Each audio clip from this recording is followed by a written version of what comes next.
মুসলমান, গারো, হাজং, খ্রিস্টান অর্থাৎ সকল ধর্মের, সকল জাত উপজাত, সকল বর্ণের মানুষ আমরা এই পাহাড়ি সমতল মিলিয়ে বসবাস করছি।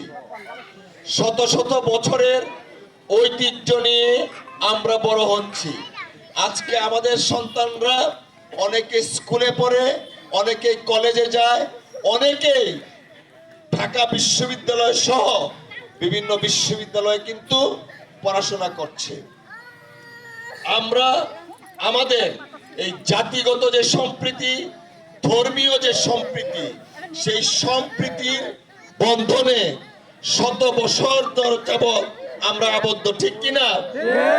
আমাদের মধ্যে কোনো ধরনের জাত উপজাত বিভেদ নাই, ধর্মীয় বিভেদ নাই। আমরা এই ধর্মীয় সম্পর্কটাকে অটুট রাখার জন্য বিএনপির পক্ষ থেকে, ধানের শীষের পক্ষ থেকে শুভেচ্ছা নিয়ে আপনাদের কাছে এসেছি।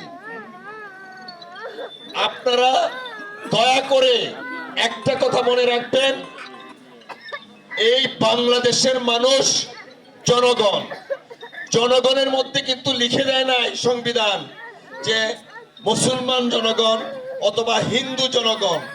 জনগণ বলতে সমস্ত জনগোষ্ঠীকে বুঝিয়েছে। অর্থাৎ বাংলাদেশে কোনো সংখ্যাগুরু সংখ্যালঘু এইটাতে বিএনপি বিশ্বাস করে না।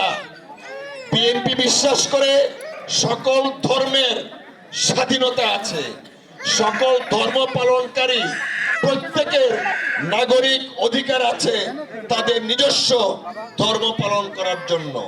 সংবিধান আমাদেরকে বলে দিয়েছে, আইন বলে দিয়েছে, কিন্তু কিছু কিছু মৌলবাদী গোষ্ঠী আছে, তারা এই ধর্মকে রাজনীতির মধ্যে ঢুকিয়ে ফেলে।